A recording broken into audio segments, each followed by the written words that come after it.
Siva media நண்பர்கள் அனைவருக்கும் வணக்கம். கடந்த ஒரு வாரமாக தமிழ்நாடு முழுவதும் பரபரப்பாக பேசப்படக்கூடிய முக்கிய செய்தி என்ன பார்த்தீங்கன்னா, செங்கோட்டையன் அதிமுகவிலிருந்து நீக்கப்பட்டிருக்கார். அதற்கு பின்னால் அவர் கட்சியிலிருந்து நீக்கப்பட்ட பலரை மீண்டும் கட்சியில் இணைக்கணும் அப்படிங்கிற ஒரு கோரிக்கையை அதிமுகவினுடைய பொதுச் செயலாளர் எடப்பாடி பழனிசாமி அவர்களிடம் நேரடியாகவும் சொன்னேன். 6 முன்னாள் அமைச்சர்களோடும் சேர்ந்து சொன்னேன். அதுக்கு பிறகும் அவர் அந்த முடிவுக்கு வரவே இல்லை. 10 நாள்களுக்குள்ளாக அவங்களெல்லாம் மீண்டும் கட்சியில் சேர்த்துக்கணுங்கிறத பற்றி பொதுச் செயலாளர் ஒரு நல்ல முடிவு எடுக்கணும் அப்படிங்கிற ஒரு எதிர்ப்பை தெரிவித்து ஒரு ப்ரெஸ் மீட் கொடுத்தாரு. அதுக்கு அடுத்த கட்டமாக என்ன நடக்கும் அப்படிங்கிற பரபரப்பு தமிழ்நாடு முழுக்க எதிர்பார்க்கப்பட்ட நிலையில் அவரை பொறுப்பிலிருந்து நீக்கி எடப்பாடி பழனிசாமி ஒரு உத்தரவு போட்டதோட இன்று வரையும் அதிலிருந்து பின்வாங்காமலும், அதே நேரத்தில் செங்கோட்டையன் வைத்திருக்கிற கோரிக்கை மிக முக்கியமானது, நியாயமானது அப்படிங்கிற அளவில் அதிமுகவில் இருக்கிற பலராலும் சொல்லப்பட்டாலும் அந்த பக்கம் திரும்பி கூட பார்க்காம இருந்தவர் அடுத்த கட்டமாக அதிமுக அலுவலகத்தை அடித்து உடைச்சி கட்சிக்காரங்களை காயப்படுத்தி பெரிய வன்முறையை நடத்தின ஒருத்தரை ஒரு குழுவை நான் எப்படி மீண்டும் சேர்த்துக்க முடியும், சேர்த்துவதற்கு வாய்ப்பே இல்லை அப்படிங்கிறதுல தெளிவாக இருக்கார். நேற்றைக்கு கூட அதை பற்றி செய்தியாளர்கள் சந்திப்பில் சொல்லியிருக்காரு. இன்றைக்கும் அதே நிலையில் தான் இருக்கிறதா சொல்லியிருக்காரு. உள்ளபடியே இந்த விவகாரம் இன்றைக்கி தமிழ்நாட்டில் பேசு பொருளாக இருந்துகிட்டு இருக்குது. அதிமுகவினுடைய உட்கட்சி விவகாரங்களை பற்றி திமுகவினுடைய தலைவர் மு க ஸ்டாலின் அவர்கள் கூட பேசக்கூடிய அளவுக்கு அதிமுகவினுடைய விவகாரம் முக்கியமானதாக இருந்துகிட்டு இருக்குது. ஒட்டுமொத்த தமிழ்நாட்டில் இருக்கிற அரசியல் பார்வையாளர்கள், சமூக ஆர்வலர்கள், தமிழ்நாட்டினுடைய நலனின் அக்கறை கொண்டு இருக்கிற பெரும்பாலானோர் சொல்லக்கூடிய செய்திகள் பார்த்திங்கன்னா, எடப்பாடி பழனிசாமி இந்த இடத்துல தப்பு பண்ணுறாரு, கட்சியிலிருந்து வெளியேற்றப்பட்ட பலரையும் மீண்டும் ஒன்று சேர்க்கணும், அதுதான் சரியாக இருக்குது, இவர் அதிமுகவை கொண்டு போய் டெல்லி தலைமையிடம் அடமானம் வச்சிட்டாரு, 3 நாளைக்கு முன்னே டெல்லி போனார், அமித்ஷாவை சந்தித்தார், அங்கிருந்து வெளியில் வரும்போது முகத்தை துண்டாலம் மூடிக்கிட்டு வந்தார், இது தமிழ்நாட்டுக்கு மிகப்பெரிய அவமானம், அதிமுகவுக்கு பெரிய தலைக்குனிவு, அந்த கட்சியை இவர் முடிச்சிருவார் அப்படிங்கிற அளவில் தான் எல்லாருமே பேசிகிட்டு இருக்காங்க. குறிப்பாக எடப்பாடி பழனிசாமி அவர்களுக்கு எதிரான கருத்துக்களை தான் பெரும்பாலானோர் சொல்லிட்டு வராங்க. ஆனால் உள்ளபடியே இன்றைய தமிழ்நாட்டின் சூழலில் எடப்பாடி பழனிசாமியை காட்டிலும் சாணக்கியத்தனமும் சாதுரியமும் மிக்க ஒரு அரசியல்வாதி யாராவது இருக்காங்களான்னா உண்மையிலேயே இல்லை அப்படின்னு தான் சொல்ல வேண்டியதாக இருக்குது. அந்த அளவுக்கு அவருடைய கடந்த ஒரு 10 ஆண்டு கால அரசியல் வாழ்க்கை நமக்கு பல படிப்பினைகளை கொடுத்துருக்குது. 2017 முதலமைச்சர் ஜெயலலிதா மறைவுக்கு பிறகு எப்படி எடப்பாடி பழனிசாமி அந்த பொறுப்புக்கு வந்தார் அப்படிங்கிறது எல்லாருக்குமே வெளிப்படையாக தெரியும். அந்த பொறுப்புக்கு வந்த நேரத்தில் உள்ளபடியே எடப்பாடி பழனிசாமி சிலுவம்பாளையம் பஞ்சாயத்து தலைவர் அப்படிங்கிற அளவில் தான் பலராலும் அறியப்பட்ட ஒரு நபராக இருந்தார். ஏன்னா அந்த கிராமத்தினுடைய நிர்வாகத்தை கவனிப்பதற்கான தகுதியுள்ள நபர் தான். இவர் எப்படி தமிழ்நாட்டினுடைய நிர்வாகத்தை கவனிப்பார், இந்த பொறுப்பை சரியாக கொண்டு போவார் அப்படின்னு எல்லாருமே ஒரு கேள்விக்குறியோடு தான் பார்த்துட்டு இருந்தாங்க. எடப்பாடி பழனிசாமி பொறுப்புக்கு வந்த முதல் 6 மாதங்களுக்குள்ளாகவே பல சிக்கல்களை அவர் எதிர்கொள்ள வேண்டியிருந்தது. ஆனால் அதையெல்லாம் கடந்து வந்தார். இனிமேல் இவரால் நிம்மதியாக ஆட்சி செய்ய முடியாது. அப்போ 89 இருக்கைகளோட திமுக மிக பெரும் கட்சியாக இருந்தது. நிச்சயமாக இன்னொரு 6 மாதத்தில் ஆட்சி மாற்றம் நடந்துரு, அதிமுகவில் ஒரு பெரும் குழு திமுகவில் வந்து இணையும், திமுக ஆட்சியை மாற்றிடு அப்படிங்கிறதெல்லாம் பேசுது. ஆனால் 4 ஆண்டு காலம் முழுமையாக அவர் தான் ஆட்சி பொறுப்பில் இருந்தார். யார் எதிர்பார்த்த எதுவுமே நடக்க முடியாத அளவுக்கு தன்னுடைய ஆட்சியை கொண்டு போனார். இன்னும் சொல்லப்போனால் கிட்டத்தட்ட ஒரு 15 ஆண்டு கால தமிழ்நாட்டினுடைய வரலாற்றில் முடிக்க முடியாத பல வேலைகளை எல்லாமே எடப்பாடி பழனிசாமி ரொம்ப எளிமையாக முடித்தார்.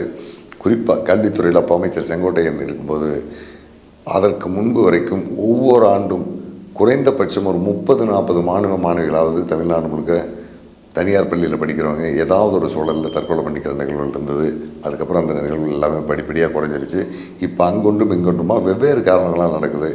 இந்த மாதிரி கல்வித்துறை, மருத்துவத்துறையிலையும் அதே மாதிரி நிறைய வேலைகளை செய்தார். குறிப்பாக சொல்ல போனோம்னா நீர்ப்பாசனத்துறை, அதாவது கிட்டத்தட்ட தமிழ்நாடு முழுக்கவும் பல 1000 ஏரி குளங்களை தூர்வாரி நீர்நிலையை உயர்த்துறதுக்கான ஒரு வழியை செஞ்சார். அதே மாதிரி பல ஆண்டு காலமாக நீர்நிலைகளை இணைக்கணும், அதாவது நதிகள் இணைப்பு, நதியிலிருந்து அளவுக்கு அதிகமாக கடலுக்கு போகக்கூடிய நீர்களை நீரேற்று நிலையம் மூலமாக பக்கத்தில் இருக்கிற ஓடைகள், சிற்றாறுகளுக்கு சேர்க்கணும் அப்படிங்கிற திட்டங்களை பற்றி பெரிய அளவில் நம்ம பேசிக்கிட்டு இருந்தோம். தேசிய அளவில் அதை ஒருங்கிணைக்கணுங்கிறதுக்கான பல குழுக்கள்லாம் இருந்தது. முன்னாள் இந்திய குடியரசுத் தலைவராக இருந்த அப்துல் கலாம் கூட அது ஒரு கனவு திட்டமாக சொல்லியிருந்தார், கங்கை காவிரி இணைப்பு அப்படிங்கிறது. ஆனால் கங்கை காவிரி இணைப்புக்கு கொஞ்சம் கூட சாத்தியம் கிடையாது. சின்ன சின்ன ஆறுகள், காவிரியை ஒட்டி இருக்கிற ஆறுகளை அதனுடைய நீர்பிடிப்பு பகுதிகளுக்கு தண்ணியை கொண்டு போனாவே போதும் அப்படிங்கிற ஒரு திட்டத்தை எடப்பாடி பழனிசாமி 2 திட்டத்தை ரொம்ப சிறப்பாக செயல்படுத்தினார். ஒன்று, காவேரி சரபங்கா இணைப்பு திட்டத்தில் மேட்டூர் அணையினுடைய வலதுகரையிலிருந்து நீரேற்று நிலையம் மூலமாக ஒரு 15 கிலோமீட்டருக்கு தண்ணியை கொண்டு வந்து அந்த புக்கம்பட்டி ஏரியிலிருந்து தொடர்ந்து ஒரு 200 குளங்களுக்கு தண்ணி போய் இப்போ சரபங்கா நதியோடு அது சேர்ற அளவுக்கு செயல்படுத்தி சாத்தியப்படுத்தி காட்டிட்டார். அதே மாதிரி இன்னொரு நீரேற்று திட்டம் என்ன பார்த்திங்கன்னா, கோவை திருப்பூர் மாவட்டத்தை மையமாக கொண்டிருக்கிற அத்திக்கடவு நீரேற்று திட்டம். பவானி ஆற்றிலிருந்து அத்திக்கடவு திட்டத்தின் மூலமாக பல ஏரி குளங்களுக்கு தண்ணீர் கொண்டு வருவதற்கான திட்ட ஏற்பாடுகளை எல்லாம் செஞ்சு அதுவும் திமுக ஆட்சிக்கு வந்த பிறகு தான் நடைமுறைக்கு வந்தது. இந்த அளவில் நீர் மேம்பாட்டு திட்டங்களை ஓரளவுக்கு தமிழ்நாட்டில் சிறப்பாக செஞ்சது அப்படின்னா அது எடப்பாடி பழனிசாமியுடைய ஆட்சி காலத்தில் தான். அதே மாதிரி கொங்கு மண்டலத்தில் கூடிய பல நகரங்களில் மேம்பால பணிகள் எடப்பாடி பழனிசாமியுடைய ஆட்சி காலத்தில் தான் முடிக்கப்பட்டது. மாநில அளவிலான நெடுஞ்சாலைகள், பல நெடுஞ்சாலைகள் அமைக்கிறதுக்கு, அதாவது மத்திய நெடுஞ்சாலைத்துறை எப்படி தரமான ரோடுகளை போடுதோ அதே மாதிரியான மாநில நெடுஞ்சாலையும் ரோடு போடுறதுக்கான பல திட்டங்களை அவருடைய காலத்தில் தான் கொண்டு வந்து நடைமுறைப்படுத்தப்பட்டது. அதே காலகட்டத்தில் மருத்துவக் கல்லூரிகள், சட்டக்கல்லூரிகள், அரசு கலை மற்றும் அறிவியல் கல்லூரிகள்னு ஏராளமான இடங்களை தெரிந்தார். கிட்டத்தட்ட ஒரு 6-7 மாநகராட்சிகளை உருவாக்கினார், 5 மாவட்டங்களை உருவாக்கினார். கிட்டத்தட்ட எடப்பாடி பழனிசாமியுடைய ஆட்சி காலத்தில் அந்த 4 ஆண்டு காலத்தில் அவர் போகாத மாவட்டங்களே இல்லை அப்படிங்கிற அளவுக்கு எல்லா மாவட்டங்களுக்கும் போயிட்டு வந்தார். இவ்வளவு மக்கள் நலப்பணிகளை செஞ்சுக்கிட்டு இருக்க அந்த நேரத்திலேயே அவருக்கு அரசியல் ரீதியாகவும் பல எதிர்ப்புகள்லாம் இருந்தது. 2021 சட்டமன்ற தேர்தல் வந்த அந்த நேரத்தில் அதிமுகவுடைய பொதுச் செயலாளராக இருந்த சசிகலா வெளியேற்றப்பட்டு அவங்க வேறொரு அமைப்பில் இருக்காங்க. அவருடைய நேரடி அரசியல் வாரிசாக இருந்த டிடிவி தினகரன் வேறொரு கட்சியில் இருக்கார். அதே நேரத்தில் முன்னாள் முதலமைச்சராக இருந்த பன்னீர்செல்வம் வெளியில் இருக்கார். இப்படிப்பட்ட ஒரு சூழலில் எடப்பாடி பழனிசாமி தன்னை பொதுச் செயலாளராக கொண்டு வந்ததோட தேர்தலை எதிர்கொண்டார். அதிமுக கூட்டணி கிட்டத்தட்ட 75 இடங்களை பிடிச்சு எதிர்க்கட்சி தலைவருங்கிற அந்த பொறுப்புக்கு வந்துட்டார். அதற்கு பிறகு ஏற்கனவே நல்ல அனுபவம் இருக்கின்ற மு.க. ஸ்டாலின் அந்த முறை முதலமைச்சராக 2021 உட்கார்றாரு. அப்போ அதிமுக மேல் இருந்த வெறுப்பு திமுக மேல் இருந்த நம்பிக்கையின்பால் இந்த ஆட்சி மாற்றம் ஏற்பட்டதா அப்படின்னா சுத்தமாக கிடையாது. அதிமுக மேலே கொஞ்சம் வெறுப்பு இருந்திருந்தாலும் திமுக கொண்டு வந்திருந்த நலத்திட்ட உதவிகள் அப்படிங்கிற அந்த ஸ்கீம் தான் திமுகவை வெற்றி பெற வச்சது. திமுக தலைவர் எல்லாமே ரொம்ப நேர்மையானவங்க, திமுக தலைவர் எல்லாமே மக்களுக்காக பாடுபடுவாங்க, இவங்க அரிய பல சாதனைகளை செய்வாங்க, திட்டங்களை கொண்டு வருவாங்க. தமிழ்நாட்டில் இருக்கிற எல்லா ஆறுகளிலும் தேனாரும் பாலாரும் ஓடும் அப்படிங்கிற நம்பிக்கையெல்லாம் கிடையாது. அதிமுகவை ஏற்கனவே 10 ஆண்டுகளாக பார்த்துருந்தாங்க. அதை விடவும் திமுக கொண்டு வந்திருந்த சில இலவச சலுகை திட்டங்கள் மக்களுக்கு பயனுள்ளதாக இருந்தது. அப்படிங்கிறதுல பெரும்பான்மை பெண்கள் திமுகவுக்கு வாக்களித்தாங்க. அதன் மூலமாக தான் இந்த ஆட்சி மாற்றம் நடந்தது. இந்த மாற்றத்தை கூட திமுகவினுடைய பொதுக்குழுவோ செயற்குழுவோ அல்லது கட்சியினுடைய உயர்மட்ட குழுவோ முடிவெடுக்கல. பீகார் மாநிலத்திலிருந்து வந்திருந்த ஒரு ஏஜென்சி இதையெல்லாம் மக்களுக்கு இலவசமாக கொடுத்தா ஓட்டு போடுவாங்கன்னு ஒரு 400 கோடி ரூபா காசை வாங்கிட்டு ஒரு திட்டத்தை வகுத்து கொடுத்து அந்த திட்டத்தை முன்னிலைப்படுத்தி தான் அந்த ஆட்சி 2021 திமுக பிடிக்க முடிஞ்சது. இன்றைக்கி அது அதே அளவுக்கு மரியாதையும் நம்பிக்கையோடு இருக்கா அப்படின்னா அது கண்டிப்பாக கிடையாது. திமுக கட்சியின் மீதும் ஆட்சியின் மீதும் திமுகவில் இருக்கிற பலரே குற்றச்சாட்டுகளை வைக்கிறாங்க. அதே நேரத்தில் பொதுமக்கள் மிக கடுமையாக இந்த ஆட்சியால் பாதிக்கப்பட்டிருக்காங்க அப்படிங்கிறது நம்ம களத்துக்கு போகும்போது தெரியுது. இதையும் கடந்து இந்த முறை திமுக ஆட்சிக்கு வந்துடும் அப்படிங்கிற ஒரு நம்பிக்கை திமுக மத்தியில் இருக்குது. ஆனால் அதுக்கான வாய்ப்பு குறைவாக இருக்கிறதா தான் கள நிலவரங்கள் சொல்லிகிட்டு இருக்கு. இதுக்கெல்லாம் என்ன அடிப்படை காரணம் அப்படின்னு நம்ம பார்த்தோம்னா, கிட்டத்தட்ட ஒரு 20 ஆண்டு காலமாக தமிழ்நாட்டு மக்கள், குறிப்பாக பெண்கள், இலவசத்தின் மீது மோகம் கொண்டு இலவசமாக கிடைக்கிற எதை யார் கொடுக்குறேன்னு சொன்னாலும் அவங்களுக்கு ஓட்டு போடக்கூடிய ஒரு மனநிலைக்கு வந்துட்டாங்க. அதன் மூலமாக தான் ஆட்சி யார் அமைப்பாங்க அப்படிங்கிறது முடிவு செய்யப்படுத்த தவிர ஒரு கட்சி வலிமையானது, தலைவர் வலிமையானவர், இவர் இப்படிப்பட்ட திட்டங்களை எல்லாம் கொண்டு வர்றாரு, தமிழ்நாட்டு மக்கள் முன்னேற்றத்துக்கு அடுத்த இடத்துக்கு கொண்டு போவார் அப்படிங்கிற நம்பிக்கையெல்லாம் யாரும் கிடையாது. யார் வந்தாலும் திருடுவாங்க, யார் வந்தாலும் கொள்ளையடிப்பாங்க, யார் வந்தாலும் ஊழல் இருக்குது, ஊழல் இல்லாத ஆட்சியெல்லாம் இங்கே நடக்கிறதுக்கு சாத்தியமே இல்லை அப்படிங்கிற நம்பிக்கை நம்ம மக்களுக்கு தெளிவாக இருக்குது. அதையும் கடந்து இந்த இலவசங்கள் தான் இங்கே ஆட்சி மாற்றத்தை கொண்டு வருது. குறிப்பாக 2006 திமுக ஆட்சிக்கு வருவதற்கு மிக மிக முக்கியமானது என்ன பார்த்திங்கன்னா, அதிமுக மேலே ஒரு பக்கம் வெறுப்பு இருந்தது. அந்த காலகட்டத்தில் ஜெயலலிதா மேலே கடுமையான வெறுப்பு இருந்தது. அதையும் கடந்து திமுக ஆட்சிக்கு வர்றதுக்கு காரணம் இலவச வண்ண தொலைக்காட்சி பெட்டி வழங்குவோம் அப்படிங்கிற அந்த திட்டம் தான் திமுகவை 2006 ஆட்சியில் தூக்கி உட்கார வச்சது. அடுத்த 5 ஆண்டுகள் ஒவ்வொரு நாளும் கொலை, கொள்ளை, படுகொலைகள், ரியல் எஸ்டேட், கட்ட பஞ்சாயத்து, இருக்கிறவங்க சொத்தை அமைச்சர் பிடுங்கிறது அப்படிங்கிற அளவில் கொலை இல்லாத நாளே இல்லை அப்படிங்கிற அளவுக்கு இது தமிழ்நாடு போயிட்டு இருந்தது. 2011 பொது தேர்தல் தேதி அறிவிக்கப்பட்டதுக்கு மறுநாள் தான் கொலைகள் நின்றுது. ஏன்னா அன்னைக்கு ஆட்சியினுடைய பொறுப்பு டம்மியாக்கப்பட்டு தேர்தல் ஆணையம் நிர்வாகத்தை கையில் எடுக்கிற ஒரு சூழல் வந்து அதுக்கப்புறம் தான் அந்த கொலை நின்றுது. 2011 அதிமுக ஆட்சிக்கு வர்றதுக்கான முக்கிய காரணங்களில் ஜெயலலிதா சொல்லியிருந்த பல விஷயங்கள் குறிப்பிடத்தக்கது. குறிப்பாக ஏற்கனவே 2006, 2011 காலகட்டங்களில் எந்தெந்த அமைச்சரெல்லாம் நில அபகரிப்பில் ஈடுபட்டாங்களோ அவங்க அத்தனை பேர் மேலும் விசாரணை வைக்கப்படும். நில அபகரிப்புக்கு ஒரு தனி காவல்துறை உருவாக்கப்படும். அவங்க யார் யார்கிட்டையெல்லாம் நிலம் அடித்து பிடுங்கினாங்களோ அவங்கள பூரா மீட்டு கொடுக்கப்படும் அப்படின்னு சொன்னாங்க. அது ஒரு முன்னேற்றமாக பார்த்தது. திமுக மேலே இருந்த வெறுப்பு அதிமுகவுக்கு ஒரு பெரிய பக்கபலமாக அமைஞ்சது. தேர்தல் பிரச்சாரம் போயிட்டுருக்கிற நேரத்தில் அந்த காலகட்டத்தில் நான் சேலம் தெற்கு தொகுதியில் மக்கள் கருத்து கணிப்பில் நான் ஈடுபட்டிருக்கிறேன். ஒரு நாள் இரவு 7 மணி கருத்து கணிப்பு எடுத்துகிட்டு இருக்கிறேன். அந்த நேரம் வரைக்குமே திமுகவுக்கும் அதிமுகவுக்குமான போட்டி நிலவரங்கள் ஓரளவுக்கு 50க்கு 50 அப்படிங்கிற அளவில், அதாவது 47க்கு 53, 53க்கு 47ங்கிற அளவில் தான் நிலவரம் போயிட்டு இருந்தது. அன்றைக்கு இரவு ஒரு முக்கியமான அறிவிப்பு வருது. என்ன அறிவிப்புன்னு பார்த்தீங்கன்னா, 100 யூனிட் மின்சாரம் வரைக்கும் எல்லா வீடுகளுக்கும் இலவசமாக வழங்கப்படும் அப்படின்னு ஜெயலலிதா ஒரு அறிவிப்பு போடுறாங்க. 8 மணிக்கு பிறகு நாங்கள் சர்வேக்கு போகிறோம். அப்படியே விருன்னு ஏறுது. அதிமுகனுடைய ரேஷியோ ஏறிக்கிட்டே இருக்குது. ஏன்னா 7 மணி தலைப்புச் செய்தியில் அந்த செய்தி வந்ததுக்கு பிறகு 8 மணிக்கு ஒட்டுமொத்த தமிழ்நாட்டினுடைய பெரும்பான்மை பெண்கள் எல்லாமே அதிமுகவை ஓட்டு போடுற நிலைமைக்கு வந்துட்டாங்க. ஏற்கனவே இலவச டிவி வாங்கியாச்சு, அது ஓடுது, பாதி இடத்துல ஓடுறதில்லை. இப்போ மின்சாரம் இலவசம் ஒன்று ஓட்டு அதிமுக பக்கம் விழுந்தது. அதிமுக ஆட்சிக்கு வந்தது. அடுத்த 5 ஆண்டு காலம் ஓரளவுக்கு பெரிய அளவில் பிரச்சனை இல்லைனாலும் அடிப்படை பிரச்சனைகள் தீர்ற அளவுக்கு அதிமுக ஆட்சி போயிட்டு இருந்தது. அந்த 5 ஆண்டு காலமே பல திமுக அமைச்சர்கள் சிறைக்கு போனாங்க, களி சாப்பிட்டாங்க, சொத்துக்கள் பலதெல்லாம் பறிமுதல் செய்யப்பட்டது. நிலத்தை இழந்தவங்க எல்லாமே ஓரளவுக்கு அந்த 5 ஆண்டு காலத்தில் தங்களுக்கான நிவாரணத்தை பெறதுக்கான வாய்ப்பாக இருந்தது. அடுத்து 2016 தேர்தல் நெருங்கி வருது.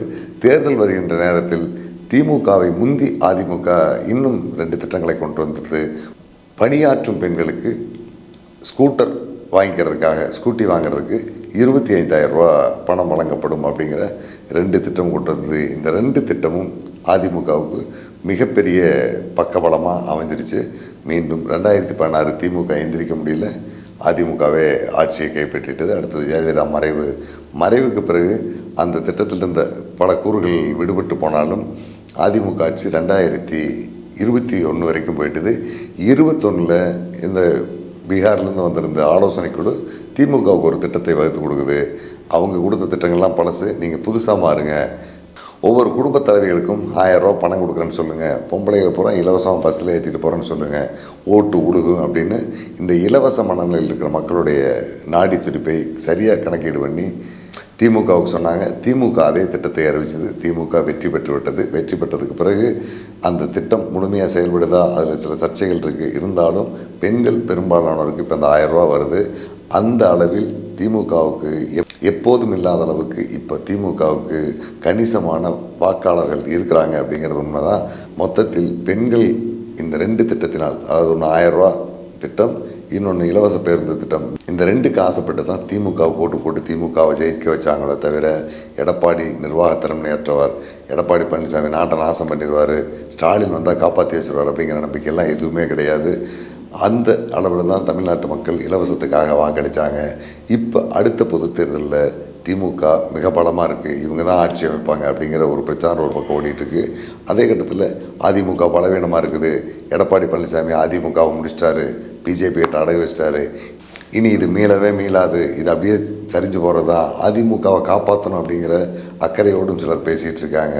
உள்ளபடியே அதிமுக என்ற கட்சி அழிவதற்கும் சாத்தியமில்லை, அது சிதைவதற்கும் சாத்தியமில்லை. அந்த 2மே நடக்கிறதுனா இந்த பக்கம் திமுக சரியான கட்சியாக இருக்கணும், அதுக்கும் சாத்தியமில்லை. ஏன்னா இன்றைக்கி திமுகவினுடைய அமைச்சர்களாக வந்திருக்கிற யாரும் சாமானிய அளவிலான பணக்காரர்களாக மாறல. ஒவ்வொருத்தனும் 10,000 கோடி 20,000 கோடி அளவுக்கு பணக்காரனாக மாறி இருக்காங்க.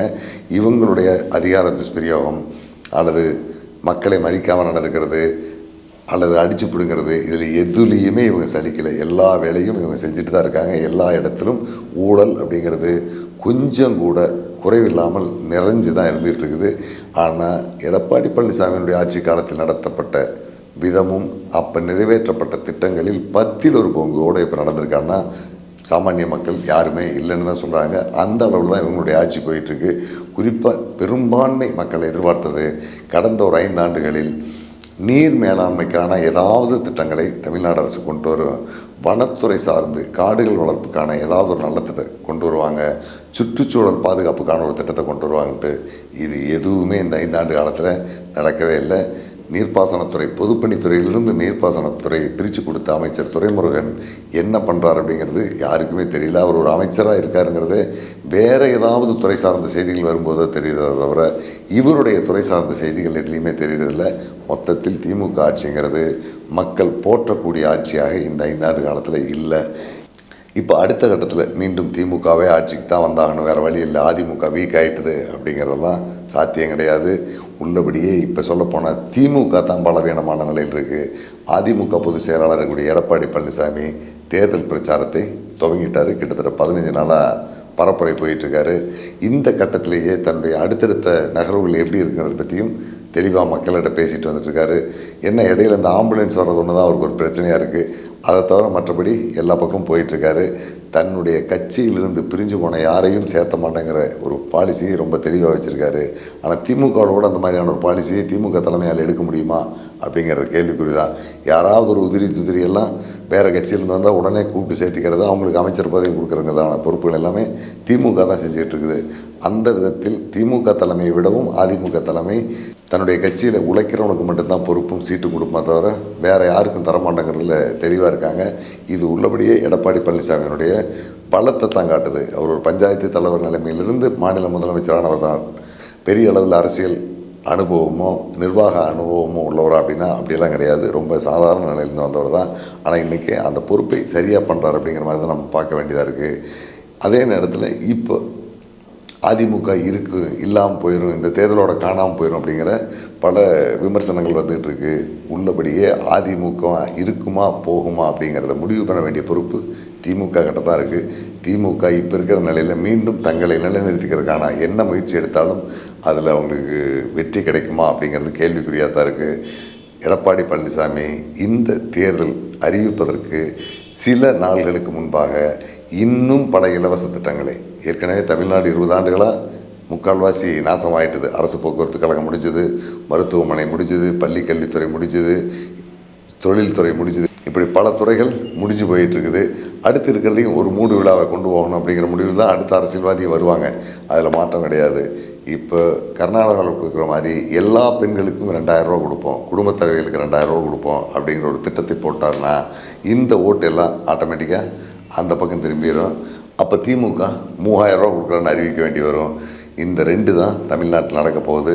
உள்ளபடியே திமுக 3000 ரூபா கொடுக்குறான்னு அறிவித்து அதை நம்பக்கூடியவங்களுடைய எண்ணிக்கையை விட அதிமுக 2000 ரூபா கொடுக்குறான்னு அறிவித்தா அதை நம்பக்கூடிய மக்களின் எண்ணிக்கை அதிகமாக இருக்கும். ஏன்னா சொன்னபடி ஓரளவுக்கு செய்யக்கூடியவங்களாக அதிமுககாரங்க இருக்காங்கங்கிறது இன்றைக்கு வரைக்கும் மக்கள் வெளிப்படையாக பேசக்கூடிய செய்தி. ஆனால் திமுககாரர்கள் சொன்னதை செய்ய மாட்டாங்க அப்படிங்கிற பலமான நம்பிக்கை மக்கள்கிட்ட இருக்குது. அதை நம்ம களத்துக்கு போகும்போது ஒவ்வொரு இடத்துலையும் பார்க்குறோம். இனி அடுத்த தேர்தல் அப்படிங்கிறது நிச்சயமாக இலவசத்தை நம்பித்தான் இருக்கும். அதில் குறிப்பாக பெண்களுக்கான இந்த உதவித்தொகை 1000 எல்லாருக்கும் தரேன்னு ஸ்டாலின் சொன்னார். ஆனால் அதுக்கான வேலைகள் நடக்கலை. அதே மாதிரி எடப்பாடி பழனிசாமி 2000 ரூபாய்ன்னு சொல்லிட்டாருன்னா ஓட்டு அந்த பக்கம் போயிடும். திமுக தான் அடி வாங்கும், அதிமுக தப்பிச்சிட்றதுக்கான வாய்ப்பு இருக்குது. அதே மாதிரி பாரதிய ஜனதா கட்சியினுடைய கூட்டணி அதிமுகவுக்கு உள்ளபடியே அண்ணாமலை அந்த பொறுப்பில் இருக்கின்ற நேரம் வரைக்கும் ஒரு பக்கபலமாக தான் இருந்தது. அதிமுகவும் பாரதிய ஜனதாவும் கூட்டணி சேர்ந்தால் பெரும்பான்மை இடங்களை பிடிக்கலாம் அப்படிங்கிற மாதிரி நிலை இருந்தது. அண்ணாமலை அந்த இடத்துலேருந்து விலக்கப்பட்டு நயினார் நாகேந்திரன் வந்ததுக்கு பிறகு அந்த பலம் கொஞ்சம் குறைஞ்சி போய்த்தான் இருக்குது. உள்ளபடியே திமுகவினுடைய பலமும் அதிமுக பாரதிய ஜனதா கூட்டணியினுடைய பலம் எந்த அளவில் இருக்குன்னு பார்த்திங்கன்னா திமுகவினுடைய கைதான் ஓங்கி இருக்குது.